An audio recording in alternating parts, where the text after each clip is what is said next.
को अभी सिर्फ 14 दिन हुए हैं और आपको मालूम है कि जब किसी भी चीज़ को रिफॉर्म करना पड़ता है ना तो 14 नहीं 1400 दिन भी लगे तो बैठ जाना चाहिए।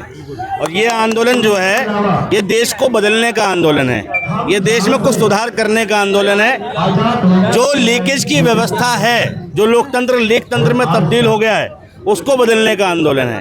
और 14 दिन या 1400 दिन बाद भी कोई फ़र्क नहीं पड़ता तो कम से कम हमें ये सुकून रहेगा कि जब देश को सुधारने की बात थी, देश में कुछ अव्यवस्थाओं को सही करने की बात थी, तो हम देश के पक्ष में खड़े थे, नेताओं के पक्ष में नहीं खड़े हैं। हमें इस चीज़ का सुकून है। बीजेपी अध्यक्ष कह रहे हैं वायरस है। भाई बीजेपी अध्यक्ष कह रहे हैं वायरस है। एक बात बताओ, इस देश का वायरस कौन? जो इस देश को हर पल बांटने की बात कर रहा है वो, या वो जो इस देश को जोड़ने की बात कर रहा है? आपको अगर असली भारत समझना है तो आ जाओ इस प्रोटेस्ट में।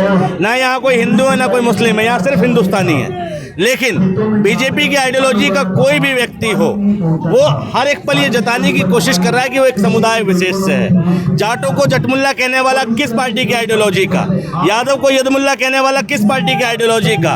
इस देश के जाटव समाज को, इस देश के एससी समुदाय को गाली देने वाला किस कम्युनिटी का, किस पार्टी का?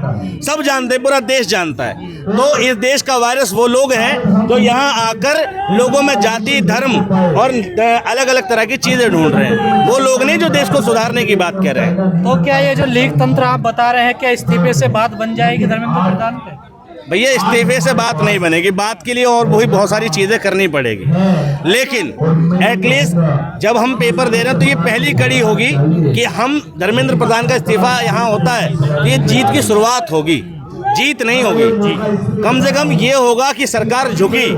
ये वो सरकार है जो तमाम कांड करने के बाद उसको सुधारना तो दूर, अपनी गलती मानने को तैयार नहीं। किसान आंदोलन हुआ, 700 किसान मर गए, सरकार ने कानून वापस लिया, गलती मानी, लेकिन इसलिए नहीं कि 700 किसान मर गए। गलती मानी इसलिए क्योंकि हरियाणा में, यूपी में, पंजाब में इलेक्शन था और उसका इम्पैक्ट इलेक्शनों पे पड़ता।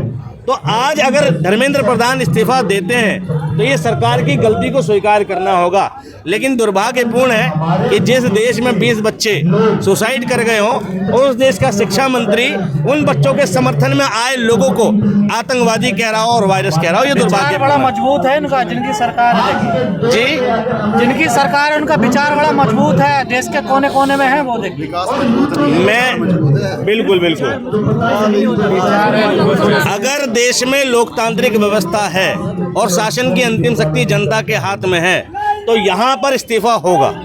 और अगर देश में तानाशाही है, नाजीवाद है, हिटलरशाही है तो इस्तीफा नहीं होगा। अब ये सरकार की जिम्मेदारी है कि वो साबित करे कि वो लोकतांत्रिक सरकार है। यहाँ के लोगों की जिम्मेदारी नहीं है, सरकार की जिम्मेदारी है कि सरकार को ये जताना है कि इन लोगों की आवाज़ दबाई नहीं जाएगी, कुचली नहीं जाएगी, इस्तीफा होगा। अगर जो बीजेपी के अध्यक्ष हैं वो कह रहे हैं कि ये जो वायरस है ना, इसका इलाज उनके कार्यकर्ता करेंगे। हम कर रहे हैं ना। मैं पूछ रहा हूँ, अगर यहाँ आंदोलन चल रहा है और लोगों को आतंकवादी कहा जा रहा है तो ये आंदोलन चलने क्यों दिया जा रहा है? यहाँ पर गोली चलवा देनी चाहिए सरकार को। आतंकवादियों के साथ ऐसा ट्रीटमेंट होता है। और अगर शांतिपूर्ण, कहीं पर भी देख लो प्रोटेस्ट जहाँ चल रहा है, बैनर लगा है, सब जगह लिखा शांतिपूर्ण आंदोलन। यहाँ धर्मेंद्र प्रधान जी का डेलीगेशन नहीं आता, यहाँ सेंट्रल गवर्नमेंट का डेलीगेशन नहीं आता। यहाँ आते हैं सेंट्रल गवर्नमेंट के पाले हुए चंद गुंडे जो राघव चड्ढा के साथ मीटिंग करते हैं और नए नए चेहरे आते हैं। तुमने राघव चड्ढा से मीटिंग करने वाले लोगों में देखा होगा ना कि नफरती चिंटू हैं। मैंने देखा ब्लैक एंड व्हाइट 100 कि उसमें एक चेहरा बिल्कुल ब्लैक था और एक चेहरा बिल्कुल व्हाइट था, आप देख नहीं पाए शायद। तो उस तरह के लोग यहाँ आ रहे हैं और वो लोग यहाँ क्या ढूंढ रहे हैं? यहाँ मतभेद ढूंढ रहे हैं। तो समझिए इस बात को कि जहां पर मंत्री को आके जवाब दे, चलो इस्तीफा दे ना दे, यहाँ आके कम से कम अपनी गलती तो स्वीकारे कि 20 बच्चों ने सुसाइड कर लिया, मेरी सरकार जिम्मेदार है, 90 से ज्यादा पेपर लीक हो गए, मेरी पार्टी जिम्मेदार है और हम इसके लिए ये कदम उठाएंगे। आपको छात्र मान कहा रहे हो तो दहशतगर्दों की भी टीम बता रहे हैं। एक बात बताओ। अच्छा एक बात बताओ, मुझे एक बात बताओ। यूँ कह रहे हैं कि दहशतगर्दों की भी टीम बता रहे हैं। भगत सिंह भी किसी को आतंकवादी नजर आते थे, पता है आपको? लाला लाजपत राय, अशफाक उल्ला खां, बहुत सारे लोग जो हैं जो देश के लिए लड़ रहे थे वो आतंकवादी नजर आ रहे थे। क्यों? क्योंकि देश की सत्ता पे ऐसे लोग काबिज थे जो देश को लूटना और खसूटना चाहते थे, वो खुद देशद्रोही थे। तो अंधे को सारी दुनिया अंधकार भरी नजर आती है। अगर धर्मेंद्र प्रधान को ये सारे लोग आतंकवादी नजर आ रहे हैं तो दुर्भाग्य इन लोगों का नहीं है, धर्मेंद्र प्रधान का है कि एक व्यक्ति शिक्षा के स्टिकर पर बैठने के बाद भी शिक्षा के मूल्यों को समझ नहीं पा रहा, शिक्षा की बात करने वाले लोगों को आतंकवादी समझ रहा है। ये दुर्भाग्यपूर्ण बात है कि ऐसे लोग हमारे देश में शिक्षा मंत्री हैं। आप शिक्षा मंत्री का इस्तीफा ले रहे हैं, लेकिन वहाँ तो कल्चर नहीं है इस्तीफा देने का। कल्चर लोकतंत्र में होता है भाई, इस्तीफा देने का, इस्तीफा लेने का। आराम से जहाँ लोकतांत्रिक व्यवस्था है वहाँ इस्तीफे भी यहाँ होते हैं। लोकतांत्रिक व्यवस्था नहीं लग रही क्या? आप ही कह रहे हैं ना कि यहाँ इस्तीफे का चलन नहीं तो है। उनकी बात बता रही है, उनका ऐसा क्या? हाँ, तो अगर भारतीय जनता पार्टी ये कह रही है कि इस्तीफा नहीं होता तो वो नाजी बात पे है ना भाई। अंग्रेजों की सरकार में तुम किसी पे गोली चला दो, सरकारों का, उनके अधिकारियों का प्रमोशन होता था, इस्तीफे नहीं होते थे। आज अगर इस्तीफा नहीं होगा तो ये देश समझ जाए कि इस देश की जनता की क्या हैसियत है। इस देश कॉकरोच कहने पे ये पार्टी खड़ी हुई है, और इस देश की जो पार्टी है, इस देश की जो सरकार है, वो यकीनन इतनी सारी जनता को कॉकरोचों की तरह ही ट्रीट कर रही है, कीड़ा मकोड़ा ही समझ रही है कि उनके कानों में जूं तक नहीं रेंग रही। आज कई बच्चे भूख हड़ताल पर हैं, स्टेज पे सोनम वांगचुक जी भूख हड़ताल पे हैं, लेकिन इसके बावजूद सरकार को थोड़ी भी गरिमा नहीं है कि यहाँ आके अपना डेलीगेशन भेजा जाए और कुछ बातचीत का रास्ता खोला जाए। बातचीत का रास्ता खोलने के नाम पर सिर्फ गुंडे भेजे जाते हैं यहाँ। तो आप लोग तैयार हैं बातचीत के लिए? कौन तैयार नहीं है? सारे लोग तैयार हैं। आए तो सही सरकार की डेलीगेशन। यहाँ सरकार ने तो व्यवस्था बदल रखी है, किसान आंदोलन करेंगे तो नकली किसान वर्सेस असली किसान किए जाएंगे। ठीक, अगर मुसलमान आंदोलन करेंगे तो उन्हें पाकिस्तानी कहा जाएगा, और अगर सरदार करेंगे तो खालिस्तानी कहा जाएगा। यहाँ सरकार आती कब है? सरकार को डेलीगेशन भेजना चाहिए और रास्ता निकालना चाहिए। इस्तीफे से निकले तो इस्तीफा देना चाहिए, लेकिन कम से कम बातचीत के रास्ते खुले रखने चाहिए सरकार। लेकिन पहलवान खाली हाथ गई थी, किसान आंदोलन में खाली हाथ गए थे।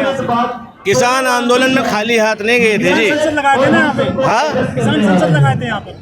तो एक बात बताओ, आज ये आंदोलन चल रहा है, हो सकता है कुछ भी हासिल ना हो, लेकिन इस बात का सुकून तो हासिल है हमें कि जब देश को रिफॉर्म करने की बात है, देश में बदलाव की बात है, देश के साथ खड़े होने की बात है, तो हम नेताओं के तलवे नहीं चाट रहे। हम देश के समर्थन में खड़े, देश के नेताओं के तलवे नहीं चाट रहे।